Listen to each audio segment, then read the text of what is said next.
पुरुषों के चिंता का कैसे करें समाधान? बाइबल से कैसे पाए मदद? जब आप किसी ऐसे व्यक्ति के बारे में सोचे जो चिंताओं का सामना कर रहा है, तो आपके दिमाग में हो सकता है कि ऐसे व्यक्ति की तस्वीर आए जिसे डर के काले बादलों ने घेर लिया हो, या जो सुबह सुबह अपने बिस्तर से उठ भी न पाए, या फिर जो दिन भर सिर्फ अपनी चिंताओं के बारे में बात करता रहता है। हो सकता है कि कुछ लोग अपनी चिंताओं का सामना करते वक्त कुछ ऐसा ही बर्ताव करें, लेकिन खोजकर्ता कहते हैं कि कुछ और लोग, जिनमें ज्यादातर आदमी हैं, अलग ही तरीके से अपनी चिंता जाहिर करते हैं। एक रिपोर्ट के मुताबिक ज्यादातर आदमी अपनी चिंताओं का सामना करने के लिए शराब और ड्रग्स का सहारा लेते हैं। इससे लग सकता है कि उन्हें शराब पीने की लत लगी है, लेकिन यह असल में चिंताओं में घिरे होने की निशानी हो सकती है। जब आदमी चिंता में डूबे होते हैं, तो अक्सर वे जल्दी गुस्सा हो जाते हैं और चिढ़ने लग सकते हैं।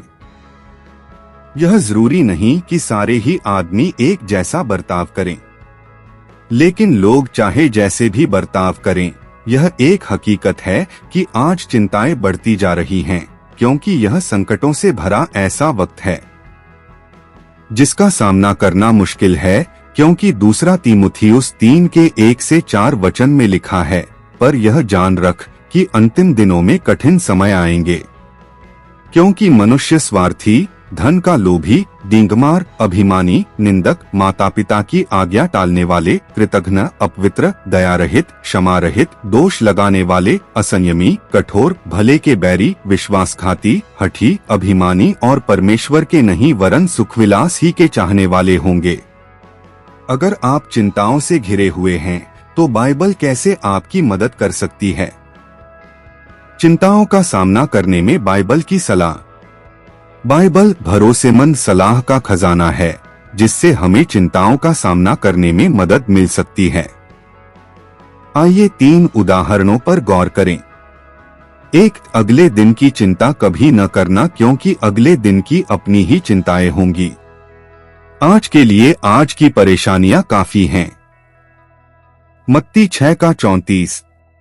मतलब बुद्धिमानी इसी में होगी कि आगे क्या होने वाला है और क्या नहीं, इस बारे में हद से ज्यादा चिंता न करें। अक्सर हमें जिस बात की चिंता होती है, वैसा नहीं होता। कुछ मामलों में हालात का रुख ऐसे बदलता है, कई बार चीजें बेहतर हो जाती हैं।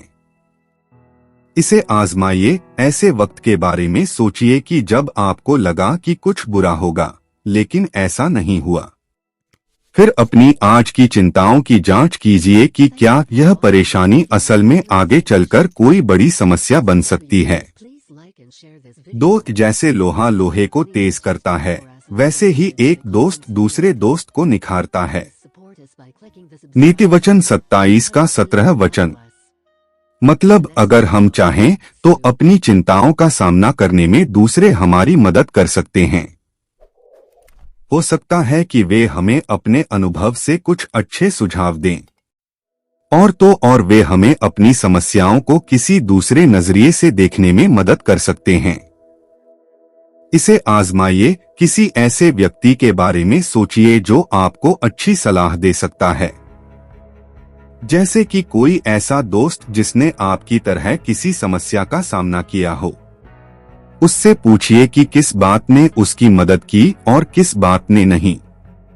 3. तुम अपनी सारी चिंताओं या दुखों, परेशानियों का बोझ उसी पर डाल दो, क्योंकि उसे तुम्हारी परवाह है। पहला पतरस 5 के 7 में लिखा है। मतलब परमेश्वर उनकी बहुत परवाह करता है जो मुश्किलों का सामना कर रहे हैं। वह चाहता है कि हम उससे दिल खोलकर प्रार्थना करें और अपनी सारी परेशानियों के बारे में उसे बताएं, जिनकी चिंता हमें सताए जा रही है। इसे आजमाइए। ऐसी बातों की लिस्ट बनाइए जिनकी वजह से आप चिंताओं के बोझ तले दबे जा रहे हैं। फिर उन बातों के बारे में परमेश्वर से प्रार्थना कीजिए और हर समस्या के बारे में खुलकर बताइए और उनका सामना करने के लिए मदद मांगिए।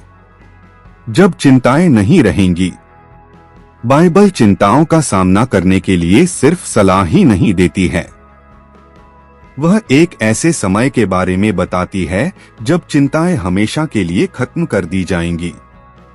पर यह सब कैसे होगा?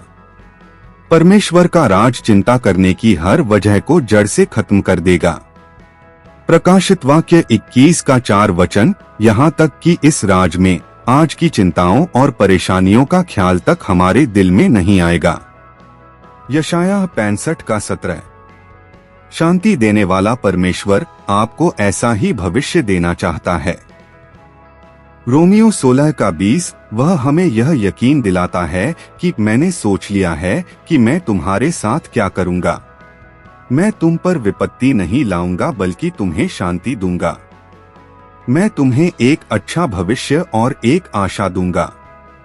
यिर्मयाह 29 का 11। इस प्रकार हम अपनी चिंताओं समाधान आसानी से कर सकते हैं, जो कि पवित्र बाइबल हमें सिखाती है। वीडियो अच्छी रही हो तो इसे लाइक, सब्सक्राइब और शेयर करें, और हाँ, कमेंट में अपनी पहचान जरूर दें।